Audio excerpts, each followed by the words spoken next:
Hello friends, welcome to our channel. ഇന്ന് നമുക്ക് നല്ലൊരു അടിപൊളി സോയാബോൾ റോസ്റ്റ് ഉണ്ടാക്കിയാലോ. അപ്പോൾ അതിനാവശ്യമായ സാധനങ്ങൾ എന്തൊക്കെയാണെന്ന് നോക്കാം. ഞാൻ ഒരു പാക്കറ്റ് സോയാബോൾ എടുത്തിട്ടുണ്ട്. വലിയ സോയാബോൾ ആയിരുന്നേ. അപ്പോൾ അത് ഞാൻ ഒരു പാത്രത്തിലേക്ക് മാറ്റി. ഇനി ഇത് നമുക്ക് കുതിർന്ന് കിട്ടാനായിട്ട് ഇതിലേക്ക് കുറച്ച് തിളച്ച വെള്ളം ഒഴിക്കണം, നികത്തി ഒഴിക്കണം. എന്നിട്ട് ഒരു 15 മിനിറ്റ് ഇത് മൂടി വെക്കണം. അപ്പോൾ നന്നായിട്ട് കുതിർന്ന് നല്ല സോഫ്റ്റ് ആയിട്ട് നമുക്ക് കിട്ടും. അങ്ങനെ ഞാനിത് മൂടി വെച്ചു. ഇനി 15 മിനിറ്റ് അവിടെ ഇരിക്കട്ടെ. ഇനി വേണ്ടത് നമുക്ക് ഒരു 2 സവോള അരിഞ്ഞത്, ഇഞ്ചി വെളുത്തുള്ളി ചതച്ചത്, ഒരു തക്കാളി, ക്യാപ്സിക്കം, 2 പച്ചമുളക്, കുറച്ച് കറിവേപ്പില. ഇത്ര ഐറ്റംസ് ആണ് നമുക്ക് വേണ്ടത്. ഇപ്പോൾ 15 മിനിറ്റ് ആയിട്ടുണ്ട്. ഞാനത് തുറന്ന് നോക്കിയപ്പോഴേക്കും നന്നായിട്ട് കുതിർന്ന് സോഫ്റ്റ് ആയിട്ട് വന്നിട്ടുണ്ട്. ഇനി ഇത് നമുക്ക് ഒരു 3-4 തവണ നന്നായിട്ട് കഴുകി പിഴിഞ്ഞെടുക്കണം. അപ്പോൾ ഞാൻ നന്നായിട്ട് കഴുകി പിഴിഞ്ഞെടുത്തിട്ടുണ്ട്. ഇനി ഇത് നമുക്ക് ചെറുതായിട്ട് അരിഞ്ഞെടുക്കണം. ഇത് വലിയ സോയാബോൾ അല്ലേ, ഇത്രയും വലുതായിട്ട് ഉണ്ടാക്കിയാലും കുഴപ്പമില്ല. എന്നാലും മസാലയൊക്കെ പിടിക്കാനായിട്ട് ഇച്ചിരി ചെറുതാക്കുന്നതാണ് നല്ലത്. അപ്പോൾ ഇതിങ്ങനെ മുറിച്ച് കൊടുത്താൽ മതി. അത് അവനവരുടെ ഇഷ്ടം അനുസരിച്ച് മുറിച്ച് കൊടുക്കാം. ഞാൻ ഒരു സോയേനെ ഒരു 3-4 കഷ്ണമായിട്ട് മുറിക്കുന്നുണ്ട്. അങ്ങനെ ഞാൻ മുഴുവൻ സോയാബോളും ചെറിയ ചെറിയ പീസുകളായി മുറിച്ചെടുത്തിട്ടുണ്ട്. ഇനി നമുക്ക് സോയാബോൾ റോസ്റ്റ് എങ്ങനെ ഉണ്ടാക്കുന്നതെന്ന് നോക്കാം. ആദ്യം തന്നെ എൻ്റെ എപ്പോഴും എടുക്കുന്ന ചീനച്ചട്ടി സ്റ്റൗവിൽ വെച്ചു. എന്നിട്ട് കുറച്ച് വെളിച്ചെണ്ണ ഒഴിച്ചു കൊടുത്തു. വെളിച്ചെണ്ണ ചൂടായി വന്നപ്പോഴേക്കും അതിലേക്ക് കടുക് ഇട്ട് കൊടുത്തു. ഇനി നമുക്ക് വേണ്ടത് ഇഞ്ചി വെളുത്തുള്ളി ചതച്ചത് ഇട്ട് കൊടുക്കണം. അതൊന്ന് ചെറുതായിട്ടൊന്ന് വാടി വരുമ്പോഴേക്കും നമുക്ക് അരിഞ്ഞു വെച്ചിരിക്കുന്ന സവോള അതിലേക്ക് ഇട്ട് കൊടുക്കണം. ഞാൻ 2 സവോളയാണ് അരിഞ്ഞെടുത്തിരിക്കുന്നത്. അപ്പോൾ അത് ഇതിലേക്ക് ഇട്ട് കൊടുത്തു. ആ കൂടെ കറിവേപ്പിലയും കൂടി ഞാൻ ഇട്ട് കൊടുക്കുന്നുണ്ട്. ഇനി സവോള പെട്ടെന്ന് മൂത്ത് കിട്ടാനായിട്ട് നമുക്ക് കുറച്ച് ഉപ്പിടണം. അങ്ങനെ ഞാൻ കുറച്ച് ഉപ്പും കൂടി ഇട്ടു. ഇനി നമ്മൾ ഒരു 2 പച്ചമുളക് അരിഞ്ഞ് വെച്ചില്ലായിരുന്നോ, ആ പച്ചമുളകും കൂടി ഇതിനകത്തേക്ക് ഇട്ടു. ഇനിയിപ്പം ഇത് നമുക്ക് നന്നായിട്ട് വഴറ്റിയെടുക്കണം. അങ്ങനെ നന്നായിട്ട് വഴഞ്ഞു കിട്ടിയിട്ടുണ്ട്. ഇനി ഇതിലേക്ക് നമുക്ക് മസാലകൾ ആഡ് ചെയ്യാം. ആദ്യമേ കുറച്ച് മഞ്ഞൾപ്പൊടി, പിന്നെ 1/4 ടീസ്പൂൺ മുളക് പൊടി, ഒരു 1.5 ടീസ്പൂൺ മല്ലിപ്പൊടി.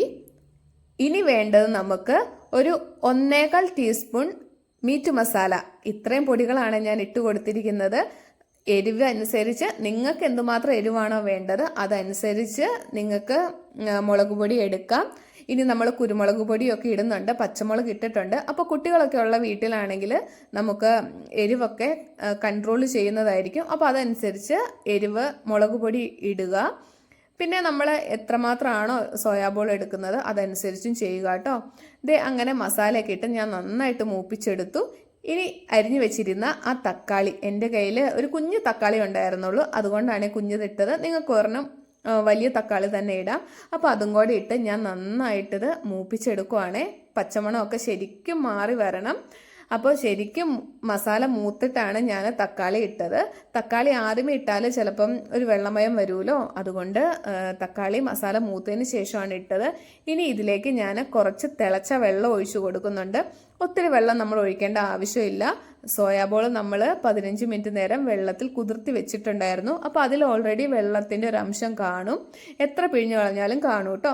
അപ്പോൾ ഞാൻ ഇനി ഇതിലേക്ക് നമുക്ക് ചേർക്കേണ്ടത് നമ്മൾ അരിഞ്ഞു വെച്ചിരിക്കുന്ന സോയാബോളാണ്. അപ്പോൾ അതെല്ലാം ഞാൻ അതിലേക്ക് ഇട്ട് കൊടുത്തു. ഇനിയിപ്പോൾ സോയാബോളിന് ആവശ്യമായ ഉപ്പ് നമ്മൾ ഇട്ട് കൊടുക്കണം. അപ്പോൾ ഞാൻ ഉപ്പ് ഇട്ട് കൊടുത്തു. ഇനിയിപ്പോൾ ഈ മസാലയിലേക്ക് നന്നായിട്ട് നമ്മൾ മിക്സ് ചെയ്യണം കേട്ടോ. നന്നായിട്ട് ഇളക്കി കൊടുത്താലേ നമ്മുടെ സോയാബോളിലേക്ക് ഈ മസാല എല്ലാം ശരിക്കും പിടിക്കത്തുള്ളൂ. അങ്ങനെ ഞാൻ നന്നായിട്ട് ഇളക്കി കൊടുക്കുന്നുണ്ട്. ഇനിയിപ്പോൾ നമുക്ക് കുറച്ച് നേരം ഇതൊന്ന് മൂടി വെച്ച് വേവിക്കണം. ഒത്തിരി നേരം വേവിക്കേണ്ട ആവശ്യമൊന്നുമില്ല. തിളച്ച വെള്ളത്തിൽ കിടന്നത് കൊണ്ട് ചെറുതായിട്ടൊന്ന് കുക്കായിട്ടുണ്ടാകും. അപ്പോൾ ഒരു 10 മിനിറ്റ് അല്ലെങ്കിൽ 15 മിനിറ്റ് നമ്മൾ ഒന്ന് മൂടി വെച്ച് വേവിച്ചെടുക്കണം. ഇപ്പം ഞാൻ മൂടി തുറന്നപ്പോഴേക്കും വെന്തിട്ടുണ്ട് കേട്ടോ. ഇത് കണ്ടോ, വെള്ളം ഇറങ്ങിയിരിക്കുന്നത്. അതാ ഞാൻ പറഞ്ഞത് സെപ്പറേറ്റ് പിന്നെ നമുക്ക് കൂടുതൽ വെള്ളം ഒഴിക്കേണ്ട ആവശ്യമില്ല എന്ന്. ഇനിയിപ്പോൾ നമുക്ക് നന്നായിട്ടിത് ഉലർത്തിയെടുക്കണം. ഇളക്കി കൊടുത്താൽ മതിയെ. ഇളക്കി കൊടുത്തോണ്ടിരുന്നാൽ നന്നായിട്ട് ഉലർന്ന് കിട്ടും. ഇനിയിപ്പോൾ നമുക്ക് വെളിച്ചെണ്ണയുടെ വല്ലതും കുറവ് കാണുവാണെങ്കിൽ നമുക്ക് വെളിച്ചെണ്ണ ഒഴിച്ചു കൊടുക്കാം. ഞാൻ ഒത്തിരി വെളിച്ചെണ്ണ ഒഴിച്ചില്ല. ഇനി നമുക്ക് വേണ്ടത് നമ്മൾ അരിഞ്ഞു വെച്ചിരിക്കുന്ന ക്യാപ്സിക്കം ഇല്ലായിരുന്നോ, അത് ഇതിലേക്ക് ആഡ് ചെയ്ത് കൊടുക്കണം. ഈ ക്യാപ്സിക്കം ഇങ്ങനെ ആഡ് ചെയ്യുന്നത് നല്ല ടേസ്റ്റ് ആട്ടോ. നിങ്ങൾ ഇങ്ങനെ ട്രൈ ചെയ്തിട്ടില്ലെങ്കിൽ ഉറപ്പായിട്ടും ചെയ്ത് നോക്കണേ. ക്യാപ്സിക്കവും ഇട്ട് നമ്മൾ ഉണ്ടാക്കണം, സൂപ്പർ ആട്ടോ. ഇനിയിപ്പോൾ നമുക്ക് പ്രധാനപ്പെട്ട 2 കാര്യങ്ങളും കൂടി ചേർക്കണം. ഒന്ന്, നമ്മൾ പെരിഞ്ജീരകം ചതച്ചതാണ്. അപ്പോൾ ഒരു 3/4 ടീസ്പൂൺ പെരിഞ്ജീരകം ചതച്ചത് ചേർത്തു. കൂടെ ഒരു 3/4 ടീസ്പൂൺ കുരുമുളക് പൊടിയും കൂടി ചേർത്തു. ഇനി ഇത് നന്നായിട്ട് നമ്മൾ ഇളക്കി കൊടുക്കണം. നന്നായിട്ട് ഇളക്കി നമ്മൾ ഉലർത്തിയെടുക്കണം. അങ്ങനെ നമ്മുടെ സോയാബോൾ റോസ്റ്റ് ഇവിടെ ഏകദേശം റെഡി ആയിട്ടുണ്ട് കേട്ടോ. നിങ്ങൾക്കിത് ബീഫ് റോസ്റ്റ് പോലെ തോന്നുന്നില്ലേ? ബീഫ് റോസ്റ്റിനേക്കാളും ടേസ്റ്റാന്നേ. നല്ല അടിപൊളിയാട്ടോ. അപ്പോൾ ഇങ്ങനെ ട്രൈ ചെയ്തിട്ടില്ലെങ്കിൽ ഉറപ്പായിട്ടും ഒന്ന് ട്രൈ ചെയ്ത് നോക്കണേ.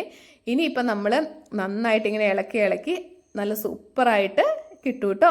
വെളിച്ചെണ്ണ ഒഴിച്ച് കൊടുത്ത് വേണമെങ്കിൽ നമുക്ക് കൂടുതൽ ഫ്രൈ ആക്കി എടുക്കാം. ഞാൻ അങ്ങനെ ചെയ്തില്ല. അങ്ങനെ നമ്മുടെ സോയാബോൾ റോസ്റ്റ് ഇവിടെ റെഡി ആയിട്ടുണ്ട്. നിങ്ങൾക്ക് ഇഷ്ടപ്പെട്ടു എന്ന് വിശ്വസിക്കുന്നു. അപ്പോൾ പുതിയൊരു വീഡിയോയുമായി ഞാൻ വീണ്ടും വരാട്ടോ. സപ്പോർട്ട് ചെയ്യണേ. അപ്പോൾ ഓക്കെ, ബൈ.